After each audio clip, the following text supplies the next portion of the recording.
اسلامی کال دا دے میاشتے نہ شروع کی گی دیتا محرم ہوئی لکه څنګه چې انګریزي کال دا جنوري نه شروع کیږي او په دسمبر ختميږي. اسلامی کال د محرم نه شروع کیږي او په ذی الحجه باندې ختميږي. د انګریزي کالم 12 میاشتې دي او د اسلامی کالم 12 میاشتې دي. او الله قرآن شریف کې فرمایي ان عدة الشهور عند الله 12 شهرا فی کتاب اللہ 12 شهرا. دا اسلامی میاشتو شمیر دا اللہ دا کتاب و دا فیصلے مطابق 12 میاشتی دی. دا 12 میاشتی دا کال اللہ مقرر کری دی، دا بندن دی مقرر کری. دا انگریزے دا 12 میاشتی دا خو انسان مقرر کری دی. بکرماجیتی و بل کال دی دا غیم 12 میاشتی دی. من پختانه وطا اڑ پشکال بادرو اسوکا تک مگر وایو اگا دا اندوانو جوڑی کری دی. اندوانو دا میاشتی جوڑی کری دی. بکرماجیت یو اندو تیر شوی دی اگا تا نسبت دی. خو اسلامی میاشتی دا چا جوڑی کری دی؟ اللہ قرآن کے فرمائی کہ دا 12 میاشتی دی. نو پتہ لگے دا کہ دا اللہ جوڑی کری دی. منها 4 حرم پا دے 12 میاشتو کے سلور میاشتے دا دا عزت او دا برکت او دا احترام میاشتے دی. بیا زمون دا میاشتے خود اللہ دا طرف ندی چھ کال کے 12 دی او ہر میاشت یا 10 روز دا یا یو کم 10 دا دا اللہ جوڑی کری دی دکا کہ دا دا سپومے دا خطو سر تعلق لری. سپومے جلومبے پیدا شورو خیجی نو اسلامی میاش شورو شوا او چې بیا د بلې میاشتې سپومې راوخیږي نو دا لومبیا میاشت ختمه شوه. کله میاشت یو کم دیر شي او کله میاشت دیر شي. زمونږ په خلکو کې یو خبره مشهوره ده چې میاشت دیر شي نو وی پوره شوه، چې یو کم دیر شي نو وی نیمګړې شوه. دا زمونږ د خلکو خبرې دي. یو کم دیر شم پوره میاشت او دیر شم پوره میاشت. نبی کریم صلی الله علیه وسلم په خپله زندګۍ کې 9 کال دا رمضان روجی نیولی دی. دا غی نمخ کی رمضان فرض نو پا دے 9 کالو کے 2 کال یو کم درش نیولی دی او 2 کال درش نیولی دی. نو یو کم چشوا بیاس چه میاش رو خطا و میاش ختم شوا کپا یو کم درشوی او کپا درشوی دا درشو نا زیادتا نی او دا یو کم درشو نا کم نی. دی میاش نا دا دی محرم نا اسلامی تاریخ شروع کی. دا اسلامی تاریخ اس چا مقرر کرے دے دا حضرت عمر فاروق رضی اللہ عنہ پا زمانہ کے مقرر شو. دا نبی علیہ السلام پا زمانہ کے میاشت وے و اسلامی تاریخ نو مقرر. دا میاشت نمونو دا روز اقبل نمونو. حضرت ابوبکر صدیق صدا پاس 2 کال حکومتوں کو امکہ سے خبر پاتے وا. حضرت عمر فاروق رضی اللہ عنہ 2 کال حکومتوں کو 2 کال حکومت نا پس اگر صحابو میٹنگ رو گفتو ویدے او تاریخ شروع کول پکار دی. میاشتے خود 12 اللہ مقرر کری دی. افتقو وروزی اللہ مقرر کری دی. دا میاشت نمون امشتا دروز نمون امشتا خو یو دا تاریخ شروع پکار دا. چاوی کہ دا نبی علیہ السلام دا پیدائش دا تاریخ اسلامی تاریخ مقرر کو. عمر صاحبوی ندا خبر ٹک ندا ذکا عیسائیانو دا عیسیٰ علیہ السلام دا پیدائش نا عیسائی تاریخ شروع کردی انگریزی نمون داغی سر تشبیح نکو. چاوی دا نبی علیہ السلام دا وفات نبی شروع کو اغیوینا دا اسلامی تاریخ یو برکتی غند تاریخ دے او وفات دا پیغمبر علیہ السلام خدا غر دا وفات سر چے شروع کونو منتب دا نبی علیہ السلام وفات را یادیگی نو غرلکی بمدل رازی غم جن کی گو با تعزیتی تاریخ نمقرر ہو. پا وفات باندی یہ سوک خبر کئی اغیتا تعزیت کوئی وی خدا سنہ مقرر کو وی چونکہ پیغمبر علیہ السلام کے دا مکین مدینہ منورے تک ہجرت کرے دے دا دیر اہم روز دا دکا ہجرت سرا اسلام دیر زیاد مضبوط شو. حضور پاک مبارک پا مکہ مکرمہ کے 11 لسکال تیر کرل لیکن پا دی 11 لسکال کے اسلام دیر خور نشو دکا دا مکی خلق مخالف ہو.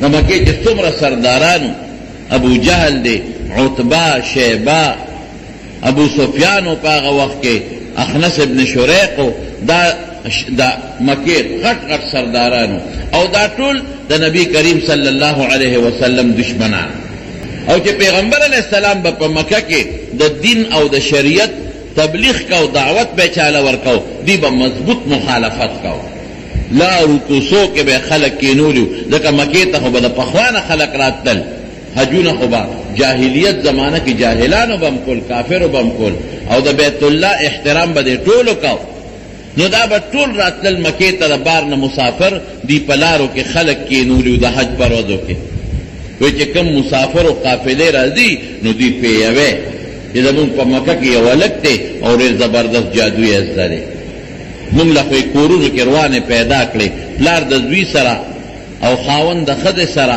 مور د زوی سره رور د خور سره او رور د رور سره دشمنان شو کلی په کلی او کور په کور دشمنی ده او که تاسو هم د خبرې واورېدې نو ډېر خطرناک جادو یې دی در باندې به اثر وکړي او تاسو له به هم په کورونو کې دشمنۍ پیدا کړي نو چې حج نه به څوک مسافر راتلل نو هغوی به په غوږونو کې ټوکړې منډلې وه مالوچ پې منډلي ځکه دوی به یارول چې ګورې د هغه خبره داسې ده که عوام د هغه خبره ستاسو غوږ له راوړل در باندې به اثر کړي لوی جادوګر او د نبي علیه السلام کار بسو هغه چې به دوه درې میلمانه ولیدل د بهر نه به یې ځان له کړل او هغوی ته به یې واز نصیحت وکړه چا به ومنه او چا به ونه منه ګرځېده به نبي علیه السلام یو کس پسې په دو کسانو پې قسم په خدای د مارونو اسلام ډېر په ګرانه خور شوی دی په اسانه اسلام نه دی خور شوی ډېر په ګرانه خور شوی دی او نبی کریم صلی الله علیه وسلم د دې اسلام او د دې دین دپاره ډېر لوی محنت کړی دی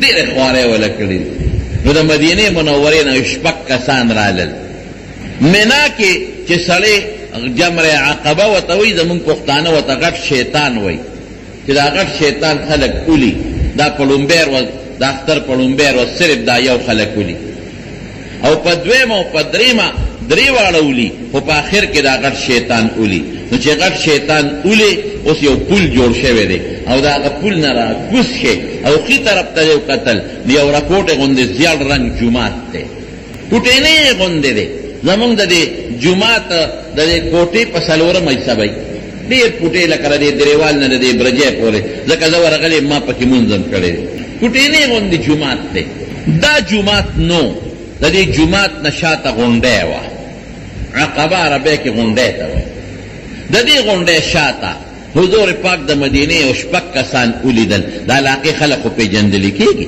اوس که پنجابي او پښتون کېنی نو دې په شکل هم پېژنم چې دا پنجابي او دا پښتون او چې خبرې شروع کړي نو ما ته پته لګي چې دا د افغانۍ دی او دا اشتغرې دی او دا دریوال دی او دا تیراوال دی د خبرو نه پته لګي دا شپږ کسان نبی علیه السلام وپېژندل چې دا د مدینې دي وایي ملګرو یو خبره درته کوم خو د ځان له درته کوم هغې وی ډېره ښه ده وی کم دی وی د دې غونډۍ شاته دومره د مکې د کافرو یره وه د هغې غونډۍ شاته دا شپږ واړه بوتلن نبي علیه السلام ورته ډېر په عاجزۍ درخواست وکړ چې زه درته یو خبره کوم دا چې الله یو د شریک نه لري زه د خدای پیغمبر یم الله را لېږلی یم چې تاسو ته د الله نیغه لاره وښیم هغې شپږو کسو چې د پیغمبر علیه السلام خبرې واورېدې خبرې خوښې شوې او وی پیجن چې دا د آخر زمانې رښتونی پیغمبر دی هغې خدای مسلمانان کړل ایمان یې راوړل دا د غونډۍ شاته او دغه ځای اوس په هغه ځای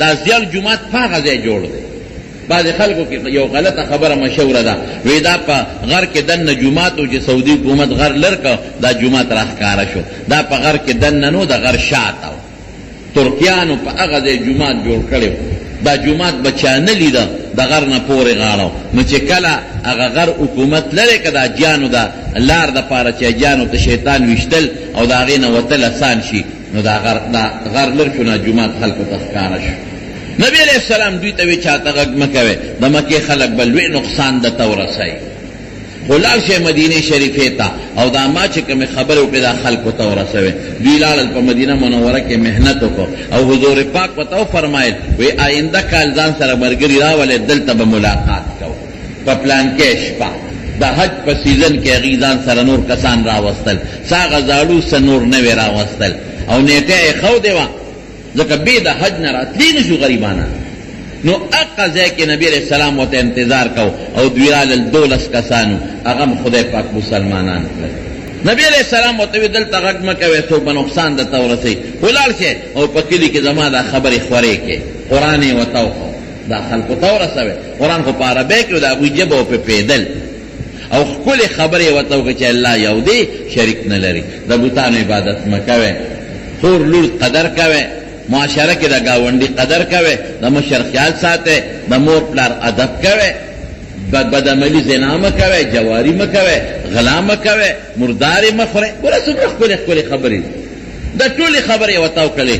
دوی لاړل، د دوی یو مشر حضرت اسعد ابن زراره رضی الله تعالی عنه، د هغه کور کې دی یو مدرسه جوړه کړه او هغې کې به یو خط پراته او دوی به ورته د دین دعوت چلو او هغوی به مسلمانېدل.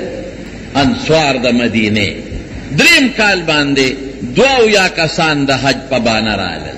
دغې کسانو محنت کړی، خواري کړې وه، دعوت یې چلولی و، تبلیغ یې کړی.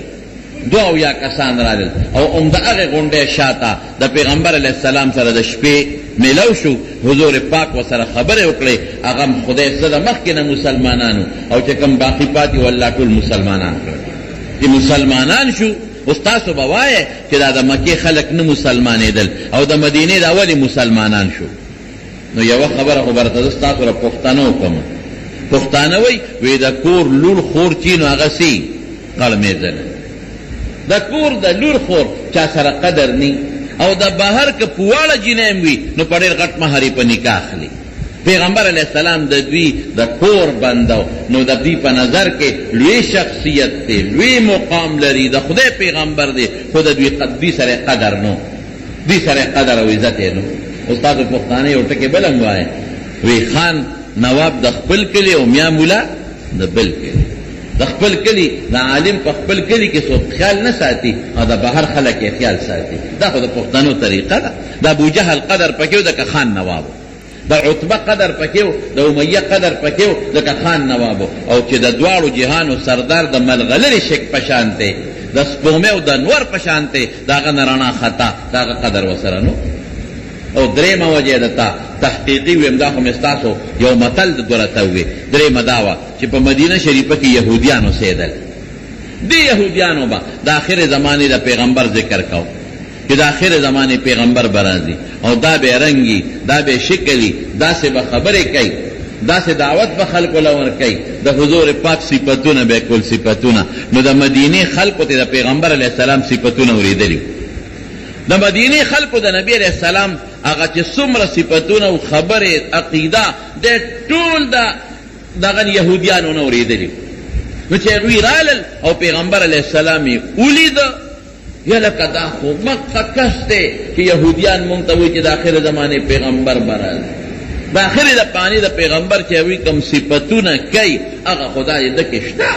خبرې ومقه دي، عقیده ومغه ده، عمل ومغه دی، اخلاق هغه دي. دا خو چې هغه یهود مونږ ته وایي چې د آخر زمانې پیغمبر به راځي او هغه له به خدای غلبه ورکوي او مونږ به ملګري کېږو. نو چې یهودیان یې ملګري کېږي نو مونږ یې مخکې ولې ملګري نه شو؟ هغه یهودیانو چې به د آخرې زمانې د پیغمبر کم اوصاف ذکر کول ټول پکې موجود و. نو به دوی ته خو پته وه چې دا د آخرې زمانې پیغمبر دی، نو دوی په ایمان راوړ او یهود ته خدای وساتل. قرآن شریف کې الله فرمایي وکانوا من قبل یستفتحون علی الذین کفروا فلما جاءهم ما عرفوا کفروا به. وی دوی به مخکې د آخرې زمانې پیغمبر له یو شان ثابته و چې راځي به او مونږ به ملګري کېږو او په دنیا به دله خدای غلبه ورکوي. وایي چې هغه پیغمبر راغی دوی هم پېژانده چې دا د آخر زمانې رښتونی پیغمبر دی، نو کفرو به بیا ونه منه، کفر یې پرې وکړ. نو ځکه انصار د مدینې دلادل مسلمانېدل. دا 2 کسان چې مسلمانان شو نو پیغمبر علیه السلام له دعوت ورکړه. دا د ذوالحجې میاشت وه، د لوی اختر میاشت. دا دینه مخکې چې کومه میاشت تېره شوه او خلکو پکې حج وکړو، الله دې د حجانو حجونه قبول کړي. دغه میاشت وه چې دغه میاشت وه او 10مه ورځ وره دغه میاشت و. نو دوی پیغمبر علیه السلام له دعوت ورکړو، وی د الله رسوله مونږ سره مدینې ته لاړ شه. مونږ ته پته ده چې دلته کې ستا دشمن زیات دی، مونږ ته پته ده چې خلک تا د اسلام ته خورولو ته نه پرېږدي، مونږ ته پته ده چې ستا ملګرو سره خلک ظلمونه کوي، مونږ سره مدینې ته لاړ شه. حضور پاک ورسره وعده وکړه، وی ډېره ښه ده، هجرت به وکړم د سره به لاړ شم. نو چې دا میاشت ختمه شوه او محرم شروع شو نو پیغمبر علیه السلام خپل ملګري مدینې ته روان کړل. وی ځئ مدینې شریفې ته رو ځئ. صحابہ رو لاړل او پیغمبر علیہ السلام د دې محرم نرستو په 12 د ربیع الاول لک تاریخ کې اختلاف شتا په خپل مدینه شریفه ته هجرت وکړ نو هجرت د پیغمبر علیہ السلام خو د ربیع الاول لومبه خور چې تاسو وتوای هغه کې شوه دي خو صحابه ته په محرم کې ویلو چې تاسو هجرت وکړئ نو صحابه په محرم کې په دې میاش کې هجرت شروع کړې دي او دا اشهر حرم وتوي د عزت څلور میاشتې باغې کې دا میاشتا نو د دې وجنه هجری تاریخ د دې میاشتې نه مقرر دا د هجری تاریخ لومبه میاشتا او ډیره د عزت میاشتا نبی کریم صلی الله علیه وسلم فرمایي وې د رمضان د میاشت نه پس د برکت او د احترام میاشت ادا ده دا ډیره د برکت میاشت د احترام میاشت او عائشہ صدیقہ رضی اللہ تعالی عنہا فرمائی وی دا رمضان نہ پس پر رمضان کے بے عبادت دیر شوق سات نبی علیہ السلام نورو کے بے کو رمضان کے بے دیر انتہائی عبادت کو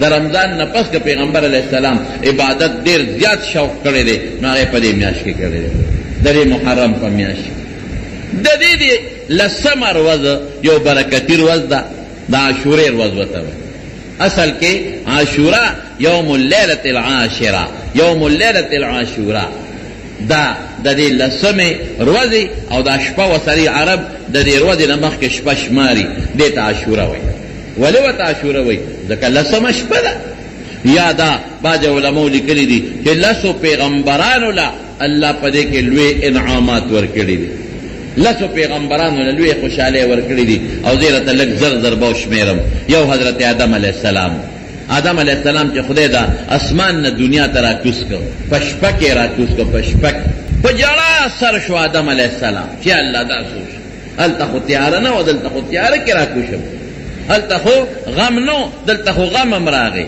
هلته خو دسماتې نو دلته خو دسماتې ته هم ضرورت راغی هلته خو ګرمي یخني نه وه الله دلته خو ګرمي یخني راله هلته خو غم نو یره نه وه دلته خو یره م راله هلته کې خو ما سره حورې وې غلمانو او د جنت میوې او خوشحالی وې یا خدایه دا زه د کوم ځای کې راکوز کړم ځکه په سریلنکا کې راکوز شوی الله دا څه شو نو الله ته په سجده پرېوته په جړا سر شو خدای ته جړل ربنا ظلمنا انفسنا او بی بی ولا په جده کې راکوزه کړه هغې هلته جړل آدم علیہ السلام هلته جړل ربنا ظلمنا انفسنا وان لم تغفر لنا وترحمنا لنكونن من الخاسرين یا خدایا مونږ په ځان زیاتې وکړه مونږ ته خو شیطان قسم وخوړه ستا په نوم نو مونږ وې قسم به څوک په دروغه نه خوري نو مونږ هغه بوټي له ګوتې یوړې ربنا خدای په ځان هم زیاتې کړې دي که ته مو نه بخې په مونږ رحمونه کې غرق به شو مونږ به ډېر زیاتي کوونکي شو په ځان او مونږ به ډېر زیات خراب شو الله نو په سجده پروت تے نو پروت تے نو پروت تے ټوله شپه الله ته په سجده پروتو او جړلې علما لیکي وی که ټوله دنیا اوښکې او ځای کې نو داود علیہ السلام اوښکو ته به ورسي ځکه هغه هم الله ته ډېره جړا کړې ده او چې د ټول انسانیت دا اوښکې او د داود علیہ السلام اوښکې یو ځای کې نو د آدم علیہ السلام اوښکو ته به ورسي ډېر زیات یې وجړل وجود یې هم لوی دی 3.5 ګزه پلن دی او 10 ګزه اوږد دی د داسې انسان اوښکه هم ډېری او جړی هم خدای ته کوله زمارونو خدای دې مونږ د پریشانو نه وساتي خو چې کله هم درته پریشاني او مصیبت راشي نو مونږ به چا ته جاړو به الله ته به جاړو الله ته به زاري کوو ځکه تکلیف راوستونکي هم الله دی لرکوونکي هم الله دی بیماری راوستون کے اللہ دے لڑکون کے اللہ دے غم راوستون کے اللہ دے خوشحالی راوستون کے اللہ دے زمون جون دو زمون مرگ زمون بچی زمون مال زمون دولت دا ارصد اللہ پلاس کی دی دا اللہ پہ اختیار کی دی او چے خدای تا دی چغا والنو اللہ پقبلو بندگانو میرا باندے گورے چی چغا دی والا دا مو آجی دا ما چغا با خدای نوری اوری میرا باندے دے قبلی ہم دعا دا مسلمان اللہ قبلی خوب کدا قبلے دو مختلف شکلونه دي کله ته چې غواړې نو چې ته څنګه غواړې هغه سي دل درکې او کله دل درکې او سموده پسې دل درکې هغه کې خیر ته په خپل خیر نه پويږي کله چې ته غواړې در نه کی دا غي په وجه د ګناه ورځي کله چې ته کوم دعا غواړې هغه په وجه د دنیا غم لري کی کله دل هغه شی در نه کی هغه کې خیر ني دا غي په دې دل بل خیر درکې او کله ته خدای دوام قبول نشوا ما خو په حج کې موکلا، ما خو په عمره کې موکلا، ما خو تهجد کې موکلا، ما خو په رجوع او جماعتي کې موکلا. یا خدای ولې نه قبلېږي؟ هغه قبول شوي خو هغه د خدای خیرت ته ساتلی. حدیث پاک کې راځي اخرت کې به الله بندلا اجرونه ورکړي، دا ثواب دا ثواب دا ثواب. یا خدایا دا نیکه ما خو دونه نیکه نه دي کړې، دا دومره ثوابونه دي الله د سره کړل. الله ورته وی دا ستا هغه دواګانې وې چې تا ما نه غوښتې، ډېر ورځې له مې دله ساتلې، تا وی زما دوا قبوله نه شوه قبوله نه شوه، اما قبوله کړې وه خو ډېر ورځې له مې دله ساتلې وه. دا سړی به یا الله چې یوه مې هم نه وې قبوله څه خبره. خو دنیا و تیره شوه چې ټولې راته د ثوابونو او د اجرونو په شکل کې ملاو شوې څه خبره. نو دا به نه وایي چې خدای زمونږ دوا نه قبلوي. مسلمان چې خدای ته چغې کي، په طبراني معجم غالبا معجم اوسط کې یو حدیث دی د نبی علیہ السلام مبارک چې څوک الله ته چغې کي او یا الله زه چې تا ته چغه وم غوږ به کون کې، چغه راته وم دروازه به بنده کې، ځان به ناغرضه کې. هلکه ما خو نه دی اورېدلی. ولی ځکه چې چغه وام خو دنه به څه شی غواړم، څه شي ته به مې جتي، او ته به یا شومې یا به د سره وینه یا به د را سره روانئ. نو خدای خو نه شوم دی او نه ورسره د څه شي کمی شته. نو چې الله ته چغه ووې نو خدای ځان نه بې پروا کوي. ته یو ځل وې یا الله، نو الله دله درې ځله آواز در کوي ولې بنده ولې بنده ولې بنده. حاضر یم که نه چا به څه وې؟ حاضر یم که نه چا به څه وې؟ حاضر ام کنا شابه سوے تو یو دل آواز کے اللہ درې دل درتا آواز کئی. اللہ دا بندہ پا چغر خوشحالی گی، اللہ دا بندہ پا جڑا دیر خوشحالی گی، اللہ دا بندہ پا غختو باندم خوشحالی گی. اے بندہ وی تا پا غختو دان مستڑے کوا، دا مو آیا کہ زا اغوالم نو زا بستڑے شم. تا پا غختو مشرمیگا، زا پا ورکولو نشرمیگا. ته په غوښتو مه شرمېږه، په سوال خلک شرمېږي. زه ستا خپل رب یم که نه، زه خو پردی نه یم. الله څومره ښکلې د مینې خبره کوي. زه خو ستا خپل رب یم. یا لکه مونږ د خپل رور نه غواړو که نه غواړو؟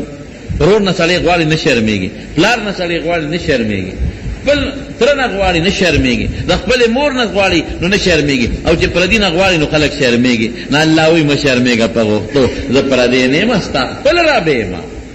ما پیدا کړې کنه. ما یو ماشوم چې یو ګوډاګي جوړ کړي، د خټو ګوډاګي، یو ماشوم د خټو ګوډاګي جوړ کړي او دا کنه ته ولا ګوډاګي مات کا، ا ماشوم په خپه کېږي او کنه خپه کېږي.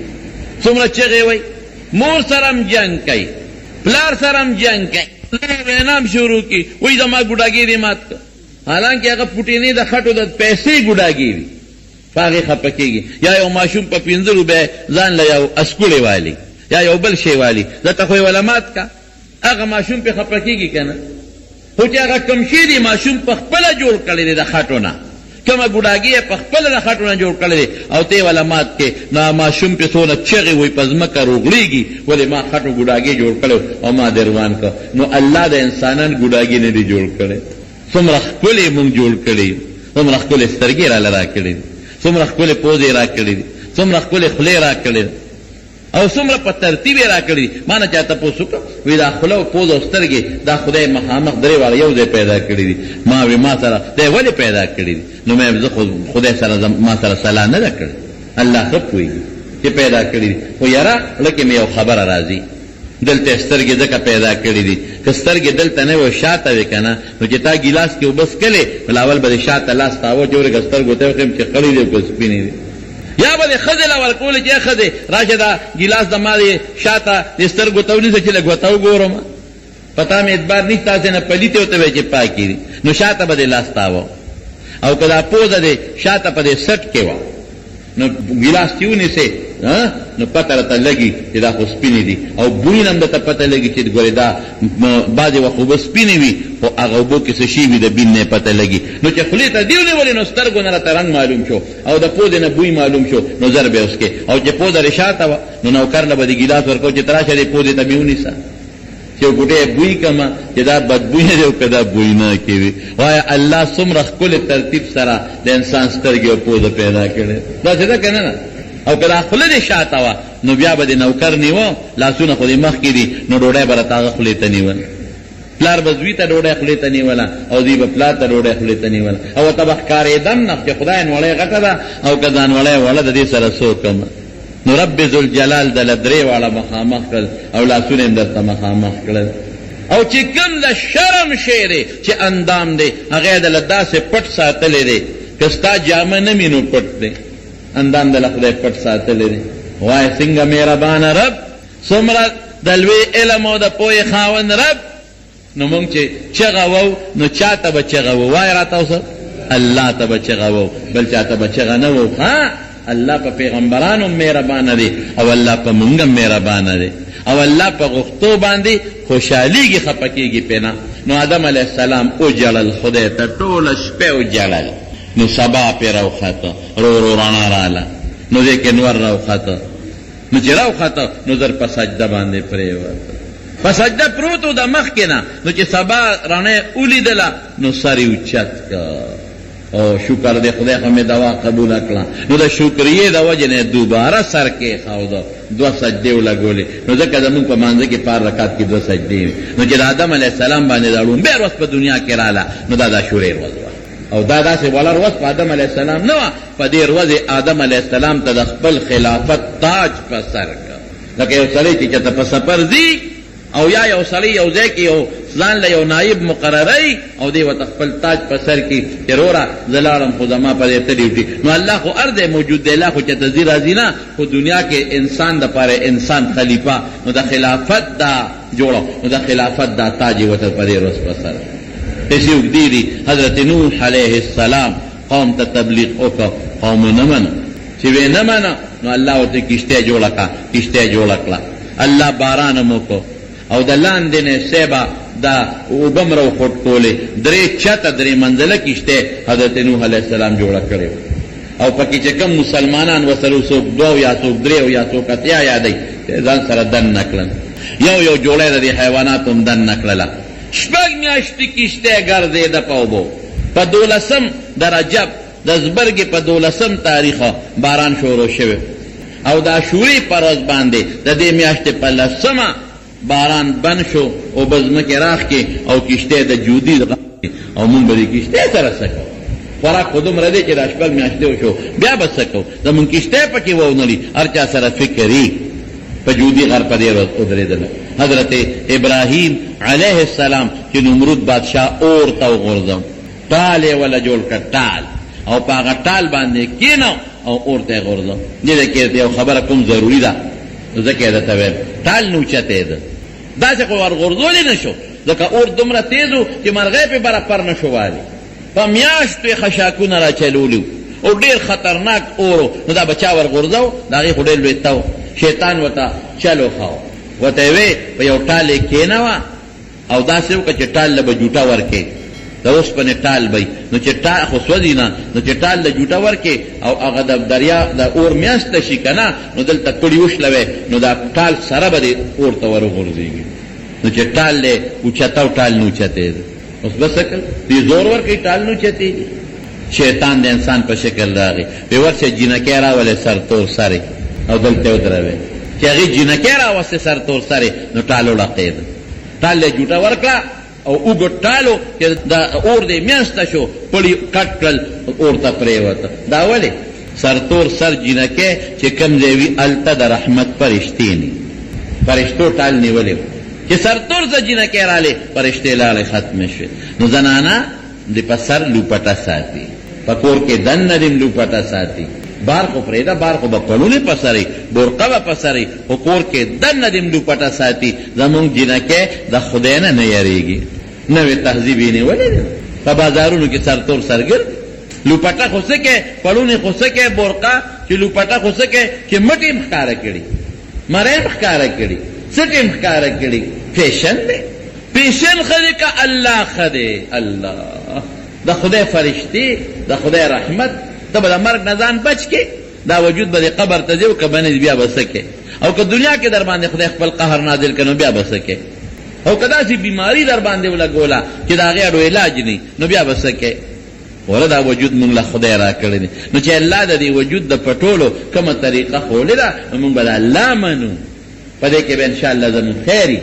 ابراہیم علیہ السلام اور کے پروتو سلویخ دروازے نو چه اور نا کل روت خدای گل گلزار کپے دام دا شوری روازو.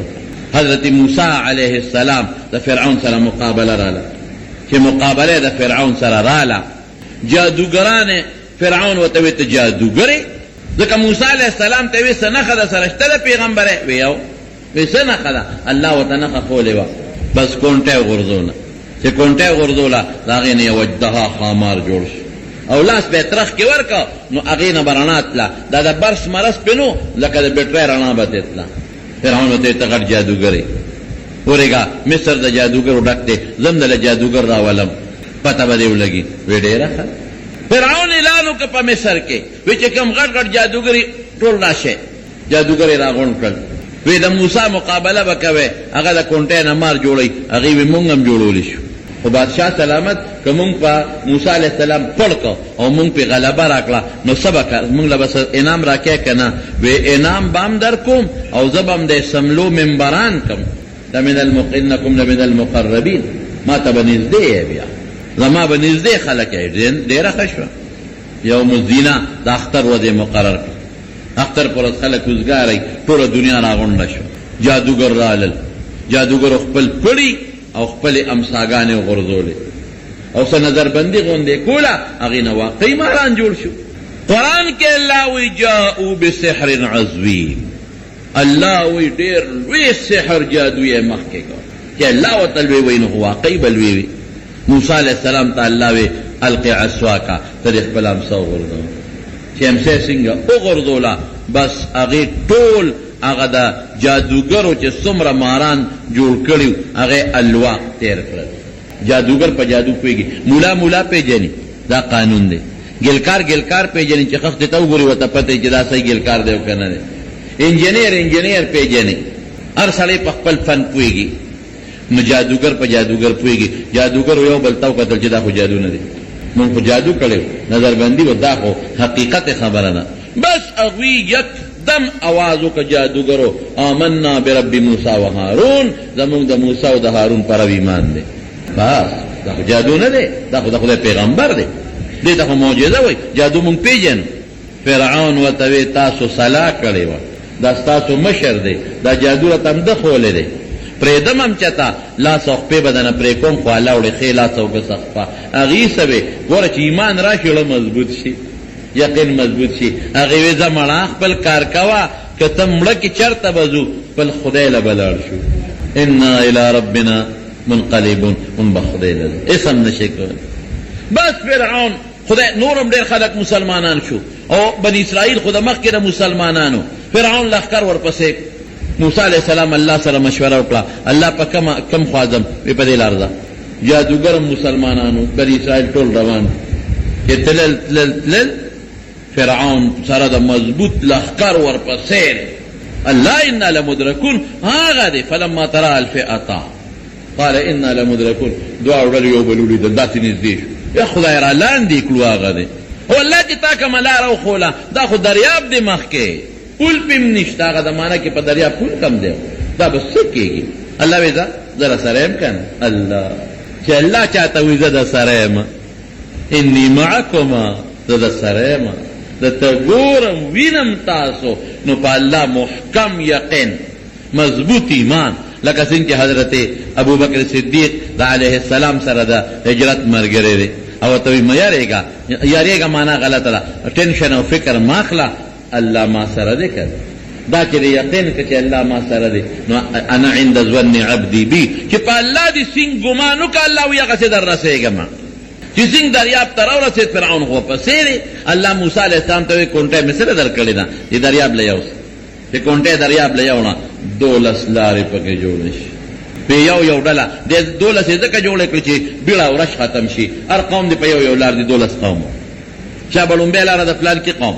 دویمه د پلان کې دویمه د پلان کې سلورمه د پلان کې موسی علیہ السلام متعلانو که ار یو قوم خپل لارې ته شو ورل دقه دي چې دوی سنگ په دریاب ورګډ شو فرعون ورپسې را ورسېد فرعون ته مرګرو وی داسې دي وی دا زما د زور نه د خدای نیمه دا ما توشلې دریاب او چې ما توشلې زما دشمن په پورې وته جبريل علیہ السلام نبی علیہ السلام ته فرمایي وی دغه ځای کې فرعون هم لږ تردد وکړ، په خپله خو پیو قوم ته خو چالاکي وکړه، خو پیو مې اس اونیو او دیکه مې ورکړه، اس پې نه ته اس چې راورسېد پې نه ته مې اس اونیو دیکه مې ورکړه، ور مخکې مې کړه چې څنګه د دریاب دې منځ ته شو سره د ټول لښکره.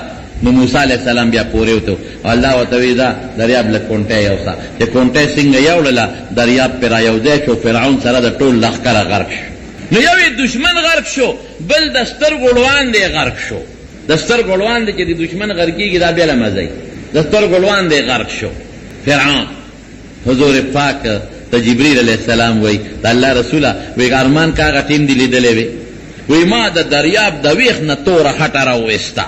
جبریل علیہ السلام وی توره خټه او د فرعون په دا خوله کې مې ورو منډله چې دی به خدای ته ډېرې چغې وی وی وی هسې نه چېته خدای پې رحم ونه کړي، ځکه لوی دشمنو بلا د بني اسرائیلو بچي وجلې ظالمو. نو چې نبی علیہ السلام مدینې منورې ته لاړ، حضور پاک په مکه مکرمه کې دا شورې روژه نیوه، په مکه مکرمه کې دا شورې، او د مکې خلکو به په دغه ورځ د غلاف بدلاو، د بیت الله غلاف به بدلاو او دی به روژه م نیوله. نو نبی علیہ السلام ته الله وی تم روژه نیسه، دا روژه فرض وه، صحابه به م نیوله، د رمضان روژې نه وې فرض. نو چې نبی علیہ السلام مدینې منورې ته لاړ، نو مدینه کې یهودیان هم په دې ورځ روژه نیوله. نو حضور پاک ته تپوس وکړو وی تاسو دا په دې ورځ روژه ولې نیسئ؟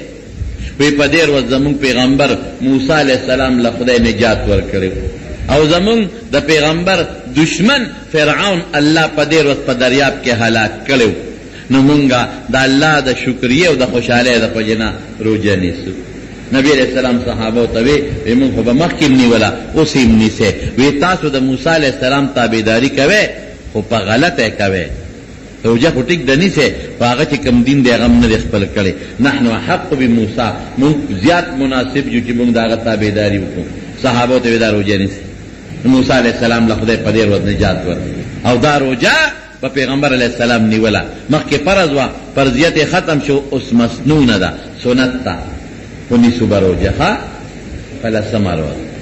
بلکې حضور پاک مبارک چې په کم کال وفات کېده، نو نبی علیہ السلام مبارک یو اعلان وکړ وی لئن بقیت الی قابل لاصومن التاسعه، وی که آینده کال ته پاتې شم نو نهمه ورځ به م ورسره نیسم، ځکه یهودیان یوازې لسمه نیسي، زه به نهمه م ورسره نیسم.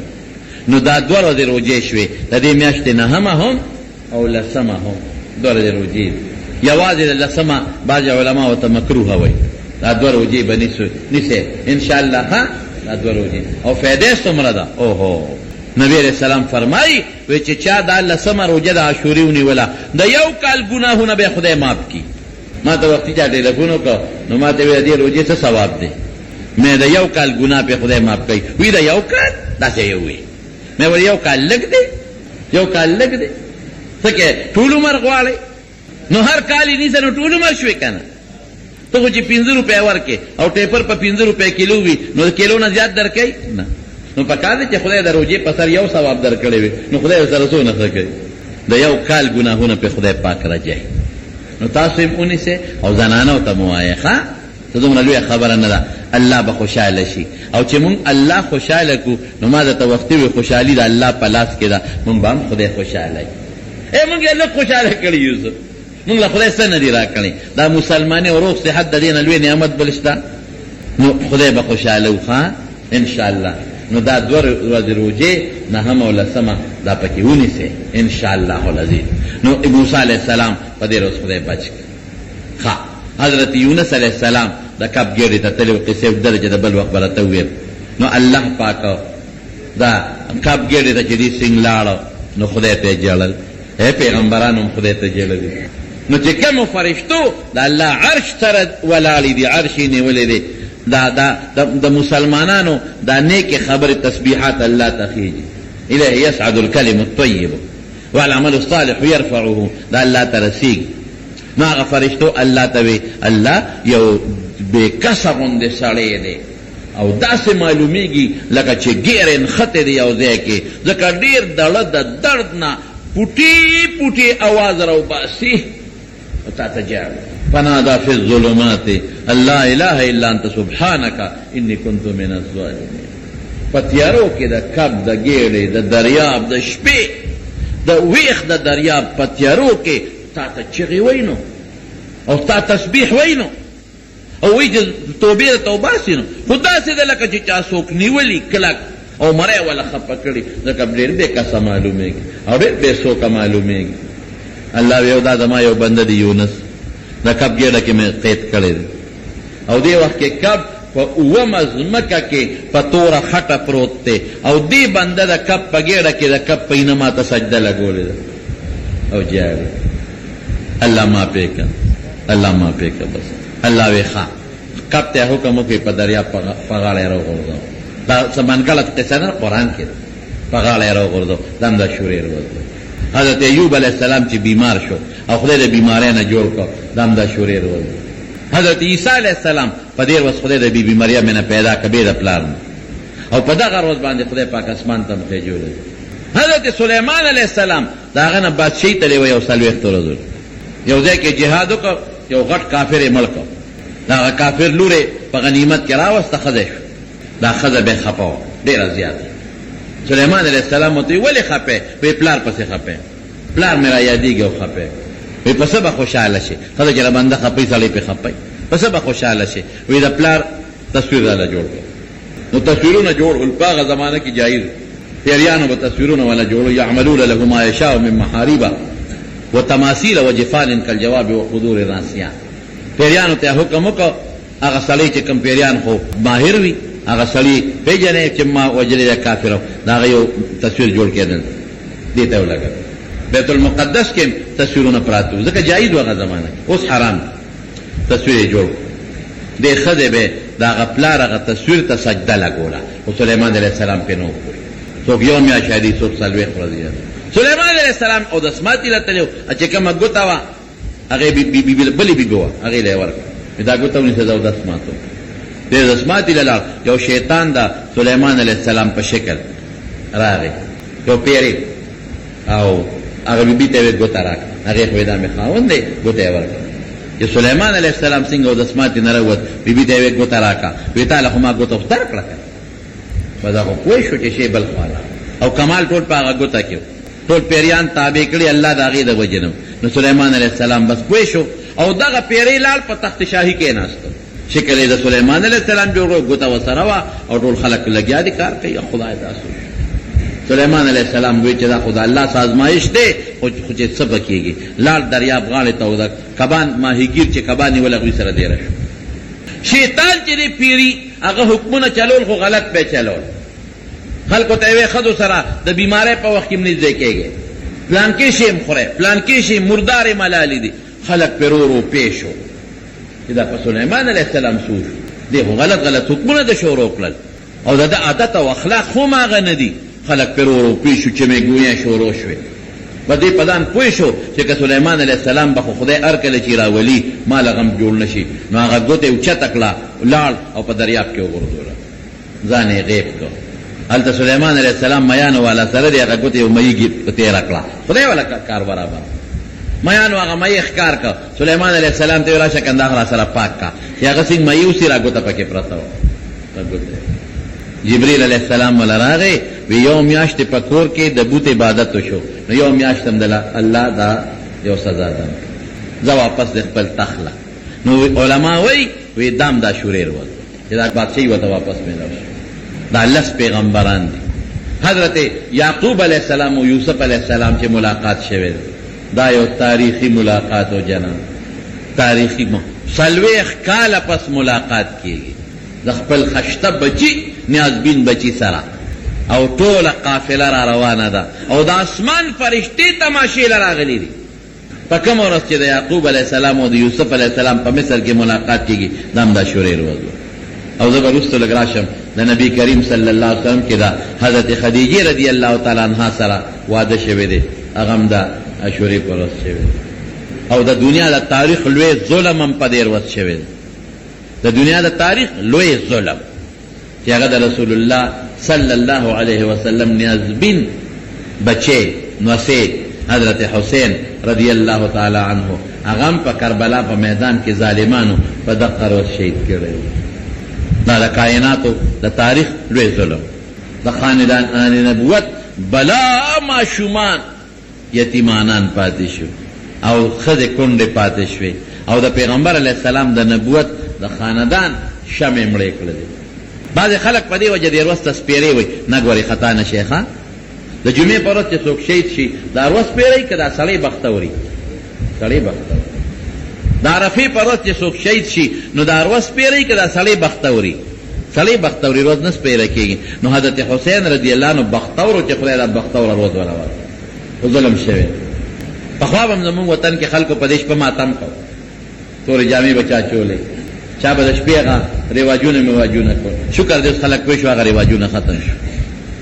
ورځ بختوره وه ځکه هغه له خدای د لوی شهادت لوړه مرتبه په دې ورځ باندې ورکړه.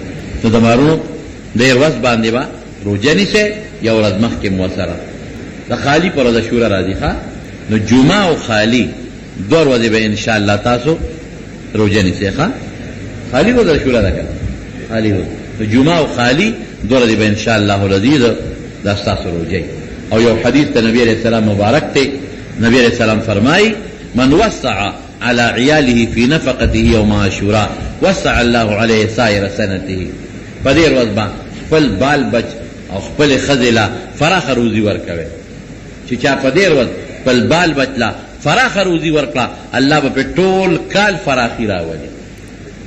د دې حدیث راوي دی حضرت سفیان هغه وایي ما همدقه حدیث باندې عمل وکړ د عاشورې په ورځ به مې بال بچ له فراخه روزي ورکړه نو الله زما روزي فراخه کړه. نو دا دوه خبرې د حدیثونه ثابت دي یو روژه او یو په دغه ورځ باندې بچوله که د روژې نو ته ماښام فراخه روزي ورکړه او چې کوم روژهدار نی هغې له د غرمې م ورکړه د ماښام هم ورکړه. اسراف خو نه دی خو فراخه روزي تنګي پې مه راوله نو الله به در باندې فراخي راوړي. دا د دې ورځې متعلقه چې کوم بیانو نو امې درته وکړو چې دا تاسو ته تازه شي او دا خلکو ته مرسوي زنانو ته مرسوي او دا الله نه به سوال کو چې رب العالمین په مونږ له د عمل توفیق هم راکړي. رب العالمین مونږ له دغه رجوع د نیولو توفیق راکړي. الله العالمین ډېره مبارکه ورځ ده او مونږ یې په عبادت تېره کړي. الله حضرت حسین رضی الله تعالی عنه او د هغه ملګرو له چې کومو ظالمانو ورسره ظلمونه کړي دي الله هغې ظالمانو له په قبرونو په آخرت کې سزاګانې ورکړي او دغه خاندان نبوت ګلونه الله هغوی له خو مونږ ته پته ده چې تا به د هغوی شهادت قبول کړي ځکه نبي علیه السلام مبارک بچي دی هغه پیشنګویي ورکړې وه او خدای مونږ هم سوال کوو چې د جنت لوی مقامات والا ورکړي. الله مونږ له او د مونږ بال بچ له په دغه ورځ پراخه روزي راکړي. رب ذوالجلال که څوک بیماران دي ته وله شفا ورکړي. الله که څوک قرضداران یې قرضونه اخلاص. باید دوستانو د دعا دپاره ویلي دي چا په ټلیفون او چا داسې الله چې چا د دعا دپاره درخواست کړی دی ته دعاګانې قبوله کړي. بعضې ملګري زمونږ د لرې لرې ځای نه راغلي دي اسلام آباد نه پېښور یو ځای بل ځای نه بعضې دوستان الله ته یې د زړه حاجتونو مقاصد پوره کړي په یو یو قدم ولا اجر ورکړي. څوک چې حج د بیت الله له تللی دي الله حجونه یې قبول کړي. الله که څوک نه دي تللی نو خدای ته د حج د بیت الله سعادت نصیب کې. خدای مونږ ټول د بیت الله حج له بوځي عمرو له بوځي طوافونو له بوځي دعاګانې هم قبوله کړي. الہ العالمین تم د ښکلي پیغمبر تابعداري نصیبه کړي. خدای د ځن قدم د سختو نه مو ساتي. الله د قبر د عذاب نه مو ساتي. الله د آخرت د سختو نه مو ساتي. خدای په دنیا او په آخر کې هم د رسوایۍ نه وساتي. د مخلوق د شر نه مو ساتي. د بغضیانو د بغضون نه مو ساتي. د حاسدینو د حسد نه مو ساتي. د شریانو د شر نه مو ساتي. الله د سکیمرانو د سکیمونو نه مو ساتي. کوم دوستان چې د کوم لرې لرې ځای نه راغلي دي په یو یو قدم ولا خدای اجرونه او برکتونه ورکړي. او الله ته زمونږ نه راضي شي. دا د رضا د خدای دعا ډېره کوئ الله ته زمونږ نه راضي شي. چې الله راضي شو مسلې به حل شي. الله ته زمونږ نه راضي شي او زمونږ عبادتونه قبول کړي او بچیم صالحان لوی کې د لوفرو د جرم نه وساتي. د کاروباریانو په کاروبارونو کې الله برکت پیدا کړي.